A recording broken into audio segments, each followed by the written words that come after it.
The principle at the base of this project were the most energy efficient house and the most healthy place to live. So all the materials are natural when it's possible. It was possible 95% of the times.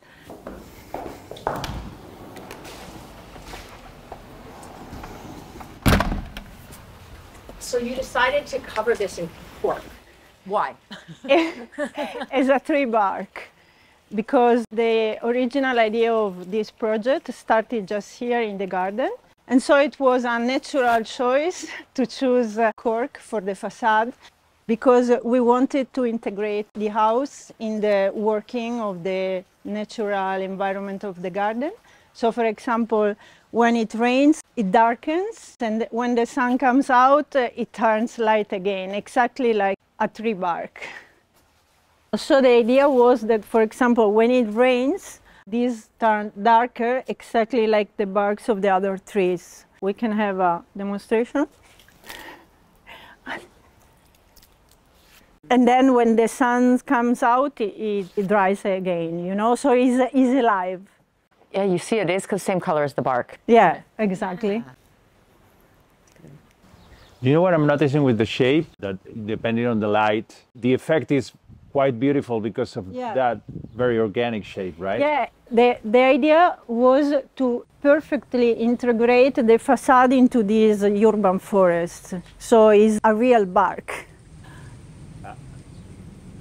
You can choose the texture you want, but in this case we really loved this texture.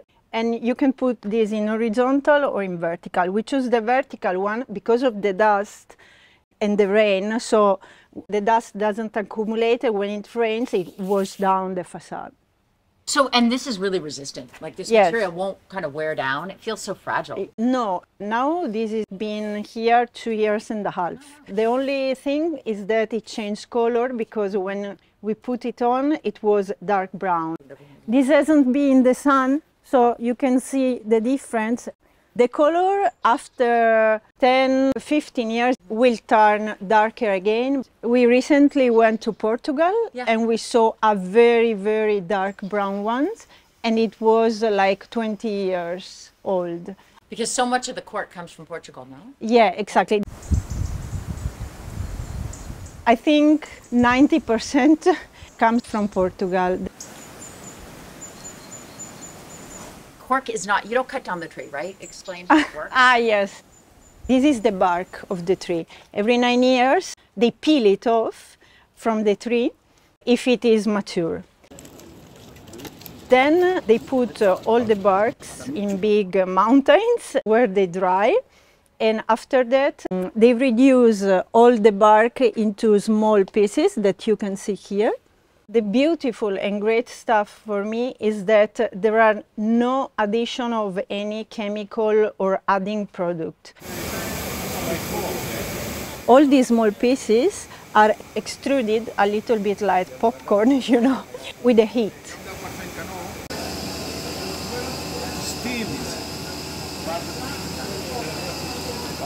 So they have a big metallic mold of 1 meter for 1 meter. They put all these small pieces in, and with just the high temperature of the steam, like 2050 degrees, there's a substance that is a resin naturally contained by the material that comes out and glue together all the pieces that at the same time are extruded by the steam temperature.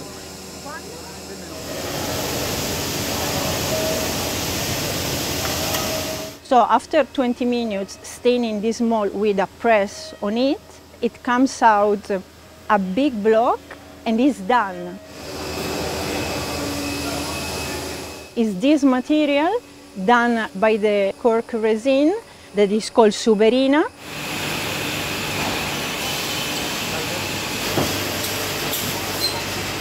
And then it has to rest for 1 month just to regularize the dimension, not to deform.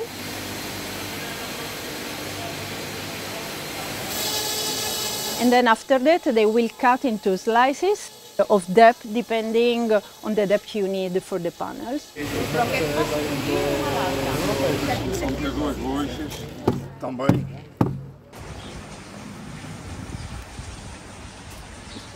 This was the client's grandmother's house.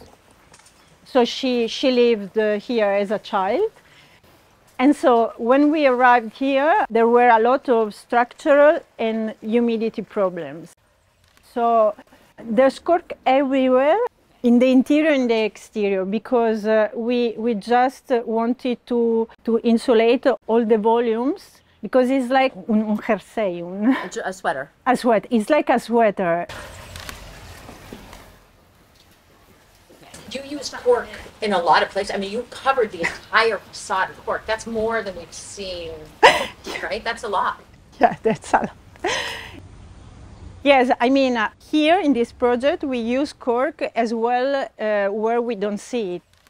For example, on all the interiors, on the roof. I mean, here we use cork everywhere. On the slab, on the facade, and on the interior party walls.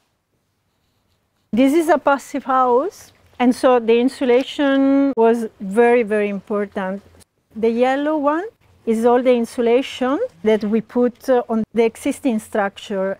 You have a big layer, like 20 centimeters of insulation. Here you have as well 20 centimeters.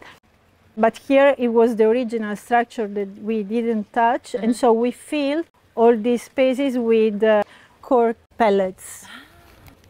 We try to recycle all the materials that we could.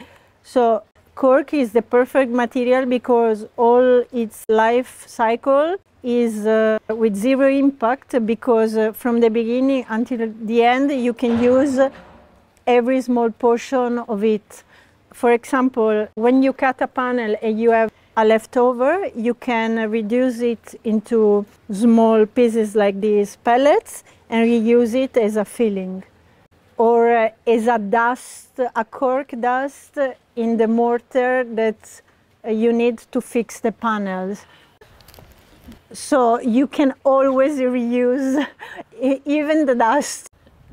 For example, if a woodpecker will make a hole, you can repair it with a small diameter of pellets and just the same material, and you won't see it, because in maybe 1 month it will turn of the same color. So there's cork everywhere, also when you cannot see it because we line with other material like plaster or paint. So in this case, we are seeing it because we did want it to see it because of the garden, of the integration with the environment. This garden was very important to transfer a forest in the city. And so from the beginning, the idea was of a urban forest, a very natural garden. And so the idea of the dunes and of the trails, the idea was you can walk barefoot in the garden, and so you can close your eyes and you can feel as you are in the forest. All the trees are deciduous ones because this is the southwest facade, so we need the sunlight and heating during winter. So now we are in winter and there are no leaves on the trees, so this is on purpose. During summer, when we want to shade the facade, the trees are super full of leaves, and so they protect the facade from the sun.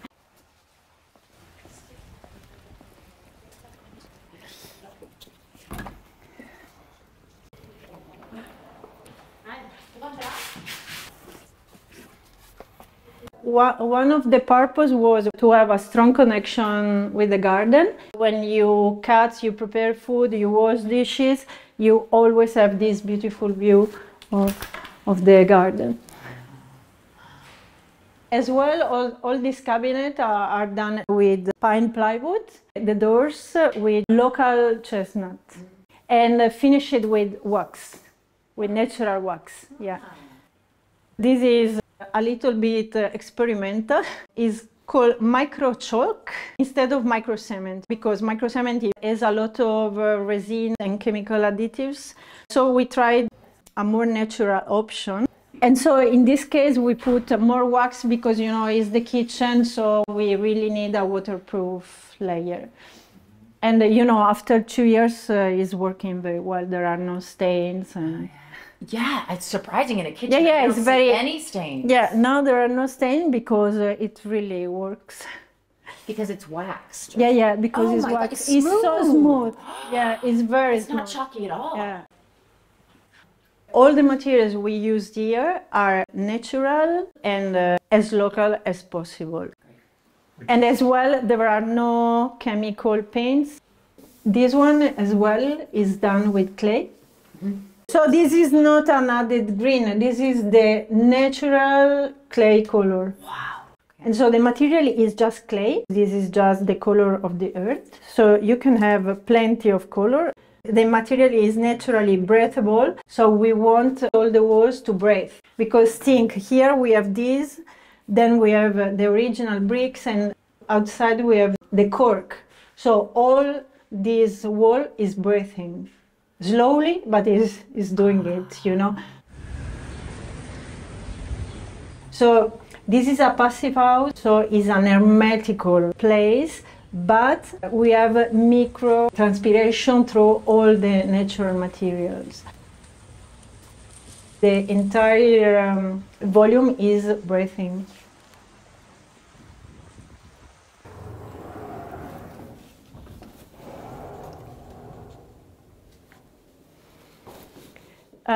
So this is a flexible space, so you can use to do exercise, you can put a sofa, you can read.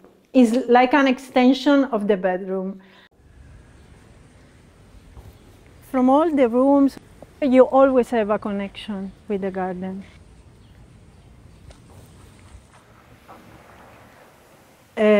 This one is the main bedroom. That we try to reproduce the alcove typology. So this is a very private, separate space. You can close yourself here and you don't hear, you don't see anything. It's completely dark if you want. But at the same time, we wanted to maintain the connection, like always, with the exterior. So here you have a small door that leads into the patio. So we wanted to have a connection with the exterior. So when you are lying into the bedroom, you can have a direct connection with the exterior.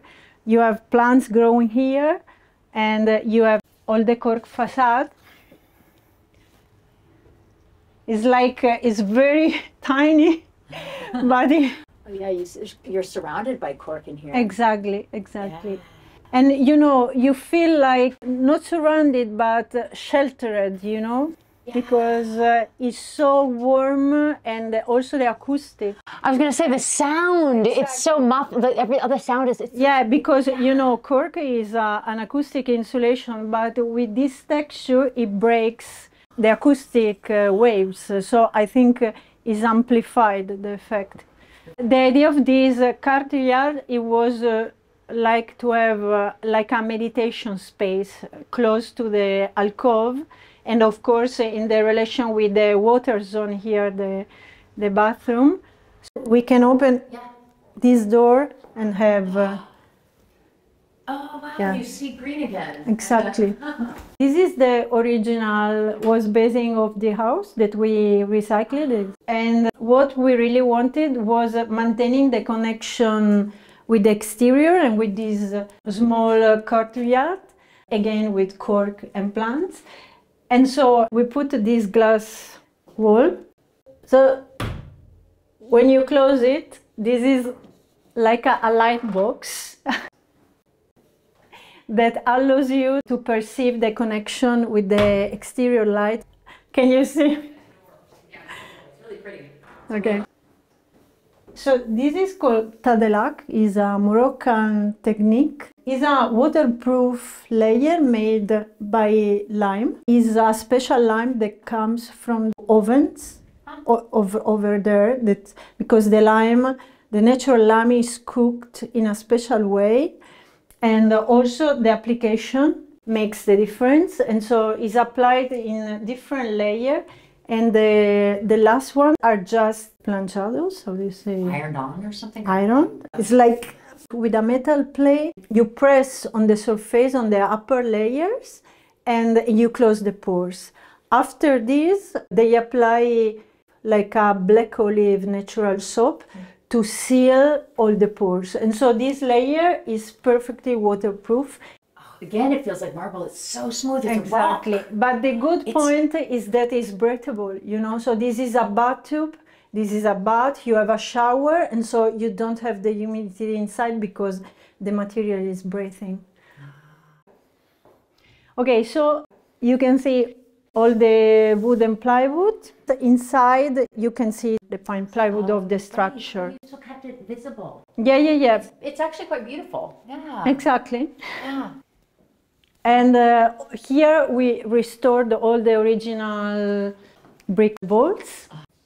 Yeah, and all these beautiful Catalan walls were covered with plaster false ceiling. People used to cover them. They didn't find it. Yeah. So they were not prepared to be seen, so we had to clean all the joints because they were like hanging down with cement. These holes were because there were wooden structure to hold the false ceiling. And so I think as well they are beautiful reminders of how the structure was.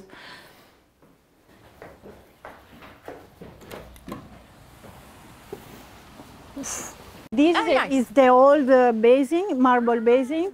We recycled it, we cleaned it and reuse, and it's really beautiful. So all these volumes that you see are cork insulated on the outside, and they are painted with silicate paint. That is also a natural and breathable one. Okay.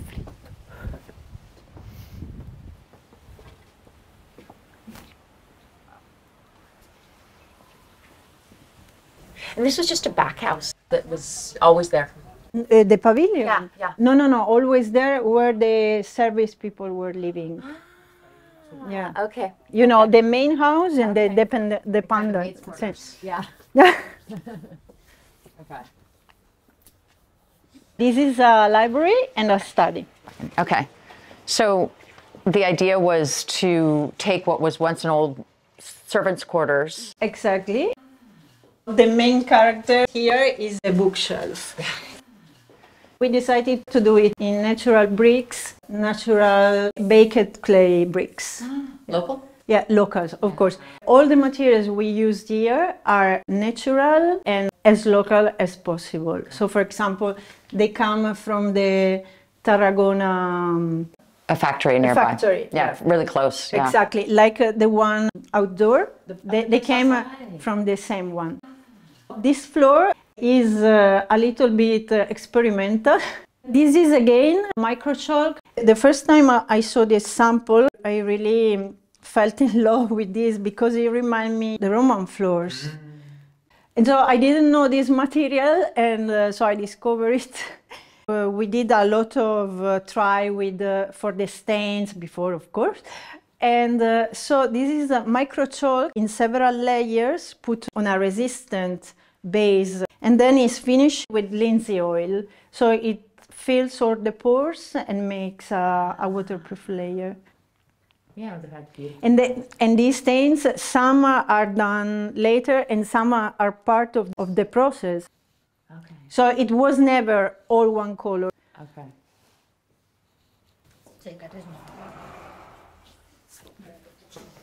So in all the bathroom, for the breathability of the surfaces, we used natural transparent materials. So this is clay with lime on it. So there are several layers. The first one is a bigger grain, and then you go and you put every time a thinner one until the final one. So there are a lot of layers and a lot of work. This is very good because it's completely natural, it's not toxic, and is breathable. So in a bathroom, when you have a shower, there's a lot of steam.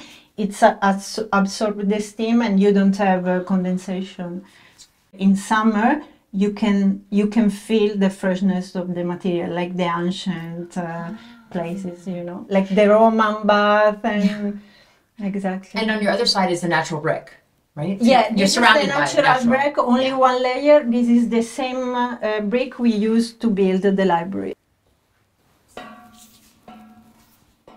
Yeah, this ladder is designed, so there's a small platform here. So when you collect books from up here, you can put them here. So these are the beams that we had to substitute, the big ones, and all the other ones and the ceramic tails are the original ones. We kept the original roof and we just insulated on the top. Some of the bricks seem to be there are some bricks missing.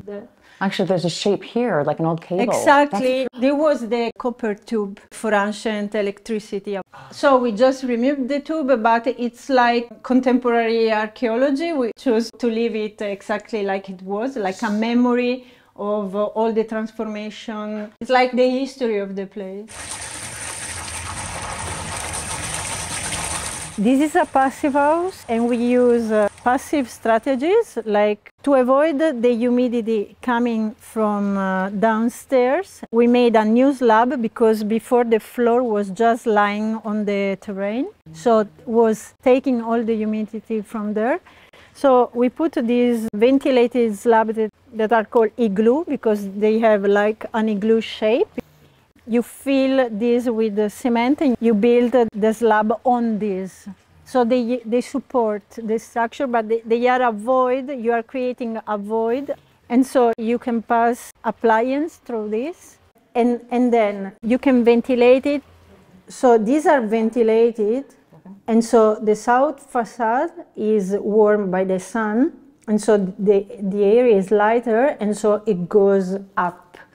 And so this makes like a suction on the air, so without any mechanical ventilation, all the tubes that are here ventilated move the cold air from the north facade towards the warmer south facade.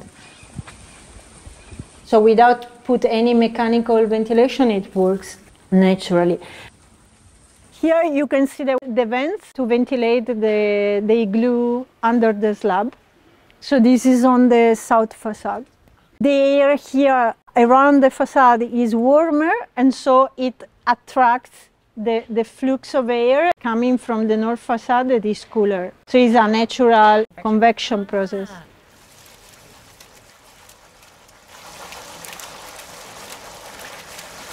The pond has a role because in summer, when all the trees' leaves are on, it helps to create a fresh microclimate in the garden that helps to freshen the house.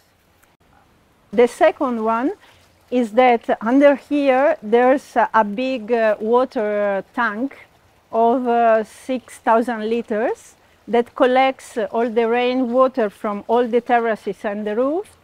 And so, as you can see under the pond, there's this tank that collects the rainwater from the horizontal surface, like the roof, terrace, and all the... And how much does it capture? 6,000 liters.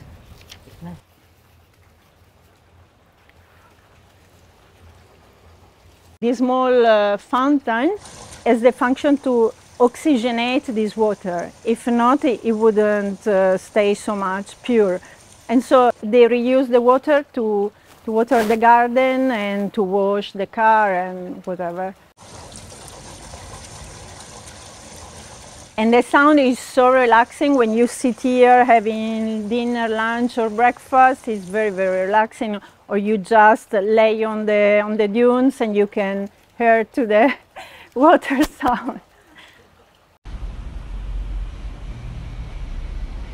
a problem that we have in the cities is that we don't perceive the rhythm of the nature.